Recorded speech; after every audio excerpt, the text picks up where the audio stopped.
হিসাবে আমার পেশা হইল কিতা ব্যারিস্টার ব্যারিস্টার এবং সবাই আমার কইতেছে সে তো ফেসবুক। আমি প্লেয়ার হিসাবে না, এমপি হওয়ার পর প্লেয়ার হিসাবে দাবি আছে আমার। আমার ফিটনেসটা কি কারণে? আমি তোমার সাথে ফুটবল খেলি দেখা আমার এত কষ্টর পরে আমার শরীর ভাঙে না, মন ভাঙে না। কারণ হইল গিয়া আমি যে ঘাম জড়াইতে শিখছি, এই কারণে। তোমাদের একটা সমস্যা হয়ে গেছে, আমি যেটা খেয়াল করলাম, ব্যারিস্টার সুমন একাডেমির কিছু কিছু প্লেয়ার এরা ভাবতেছে যে ব্যারিস্টার বাই তো স্ট্রাইকার খেলে, সে যেহেতু এমপি হয়ে গেছে, আমি ডিফেন্স খেলি, আমি তো এমপিতে কোনো অংশে কম না। যার কারণে খেলাটা ব্যারিস্টার সুমন ফুটবল একাডেমির সিনিয়র প্লেয়ারদের খেলা কমে যেতেছে। তুমি দেখো জুনিয়র প্লেয়াররা ভালো করতেছে। দুইটা ছেলে এখন আমরা বিকেএসপিতে কি সুন্দর ড্রেস ইউজ করে আমাদের সাথে আমাদের প্লেয়ার হিসাবে আছে, 5জন ঢাকা আছে। আমরা তোমরা এটা আমি মনে করি অনেক সৌভাগ্য, আমারও কপাল যে তোমাদের প্রতিনিধি হিসাবে আমি সংসদে, আমি একজন এমপি হিসাবে আছি। তোমাদের সুখের কথা, দুঃখের কথা, তোমাদের না সারা বাংলাদেশের ফুটবলারদের দুঃখের কথা আমি বলতে পারি। এটা তোমরা খেলার মধ্যে আমি খেয়াল করে দেখছি, এখন পর্যন্ত তোমরা ফিনিশিংয়ে দুর্বল, ব্রেইনে কাজই করে না, লাস্ট মোমেন্টে কেমটি গোল করতে হয়। তোমরা জিনিস খেয়াল করে দেখছো, আমি লাস্টে একটা বল খালি খাইছিলাম, ঘুরাইয়া খালি দিছিল, একটা শর্ট মারছিলাম, দেখছো ঘুরতে ঘুরতে গিয়ে হাত লাগাইয়া কইরে গোলকিপার ভালো কইরে জোরালি তার হয়ে গেছে নাকি তা ঘুরছিল নি বলটা। হ্যাঁ হ্যাঁ হ্যাঁ, আর যদি এ থাকতো, হ্যাঁ এ থাকলে গোলের সম্ভাবনা বেশি থাকলো না। তোমরা আরে কালকে আমরা খেলা আছে, এইভাবে খেলা চলতে থাকবো আমি মৃত্যুর আগ পর্যন্ত। মৃত্যুর পরে তোমরা সিদ্ধান্ত নিবাই যে কিভাবে খেলবাই তোমরা, কিন্তু আমি মৃত্যুর আগ পর্যন্ত তোমরা সাথে আমি খেলাটারে সোনারঘাট মাধবপুরের ফুটবল রে আমি বহু দূর লইয়া যেতাম চাই, যেটা মানুষ স্বপ্নেও চিন্তা করছে না অত দূর লই যাব। আজকে আমরা মাঠ বানাইতেছি, মাঠ সুন্দর করতেছে, কালকে প্লেয়ার আইতেছে তোমার দূর থেকে আইতেছে, কইতিকারা কসবার থেকে আইতেছে, এই আগামী কয়েক মাস পরে আইতেছে আমেরিকার থেকে একটা টিম, এর পরে আইতেছে লন্ডন থেকে একটা টিম।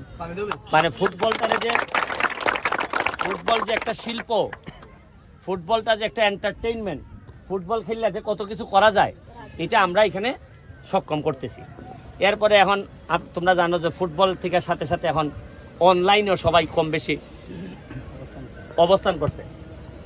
আজান করে না, অনলাইনেও সবাই কম বেশি মোটামুটি। আমি চিন্তা করছিলাম যে ফুটবলাররা পরে কি করবে, দোকান দিবে না কিতা করবে, আমি চিন্তা করছি। এখন এ দেখতেছি যে একলা মোবাইল কিনা দিলে তুই হয় কি বাটে বাদ দিয়ে ওই বলবে যে এই ভিডিও থেকে $200 কত হইব, $200 বাংলাদেশি টাকায় কত, ডলারের দাম বাড়তেছে, ডলারের দাম বাইরা বাংলাদেশের 12টা বাজছে আর কি। কিন্তু সোনারঘাটের ফুলাইনদের হবাল খুলছে নি, হ্যাঁ খালি দেখি আমি আমরা জুনে দেবেলে খালি এক ওই যে এই কিতার মধ্যে স্পিড বোর্ডের মধ্যে ভালো যে উঠছিল, এটা রিল দিয়া ভাইছে 44 মিলিয়ন মানুষ, মানে কত প্রায় কত কোটি, 4.5 কোটি মানুষ এই ভিডিওটা দেখছে। আর এ কত কামাইছে, $2700, মানে প্রায় 3 লাখ টাকার মতো এক ভিডিও। কত 3 লাখ প্লাস এক ভিডিও কামাইছে, বুঝতেছো না মার্কেটটা হয়ে গেছে আমরা। কিন্তু আমি অতদিন থাকতাম না, কারণ এইভাবে মানুষ আমার কথা শুনতো না। হয়তো তোমরা আমার কথা শুনে দেখে রুজি করো, হয়তো আমার ফতন ঘটাই লিবা কোনো না কোনো ভাবে, আমারে হয়তো আমার দুনিয়ার তেল সরাই দিতে পারেন, অথবা আমারে বেজ্জত করতে পারেন। ওই ইদানিং খেয়াল করে দেখবাই যে আমার সাথে কত মানুষে সেলফি তুলে না, ছেলেরা তুলে মেয়েরা তুলে, ওই কোনো মেয়ের সেলফির একখানা করে ওই ফুরির আরো কয়েকটা ছবি আইন না কয় ব্যারিস্টার সুমন বাইর ছবি দেখুন। এখন এটা করবো, কোথা করার নাই, আমারে কোনো না কোনো ভাবে পতন করাইবার লেগে বিভিন্ন চেষ্টা চলতেছে। তা আমরাও অঙ্কা বাঙালি রেডি হইতেছি, তুমি যতই ছবি দাও আমরা বুঝি তুমি কিতা ছবি দাও। এখন আমরা তো বুঝি যে ভিউজ বাড়াইবার লেগে মানুষ কত কিছু করতেছে। তা এখন উপরে আল্লাহ আছেন, আমরার কর্মটা যেন বালা থাকে, আমরা যেন কোনোভাবেই কোনো মানুষের ক্ষতি যেন না করি। এটা সৎকর্ম থাকলে মনে রাখা সারা দুনিয়ার মানুষ নিজ দিকে টানবো, নিতে পারতো না যদি আল্লাহ তোমার উপর দিকে টানে। তোমরা যা যে সব সমস্যা আছে, হ্যাঁ সবাইকে ঠিক মতো ঘুমাইবাই, আর 12টা একটা সময় দেখবাই যে খেটা অনলাইনে আছে আমার একটু জানাইবাই। আর এইগুলা করবাই না, মানুষের সম্মান আল্লাহ কিন্তু এমনি দেয় না।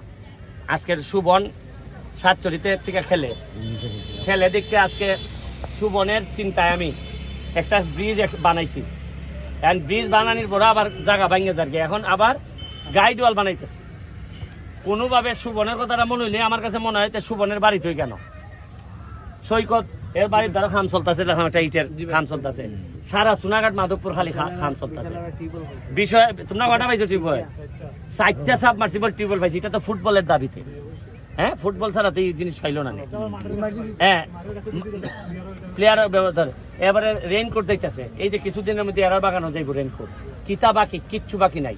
চা বাগানের মানুষরা আমি কিভাবে ঋণ পরিশোধ করি খালি দেখতে দিবাই, যে দেখুন আমি কিভাবে ঋণ পরিশোধ করে দিয়ে দেন। তোমরা যা যা লাগে আমি আসি, আমি চেষ্টা করবো সর্বোচ্চ তোমাদের যা যা করার করে দিবার।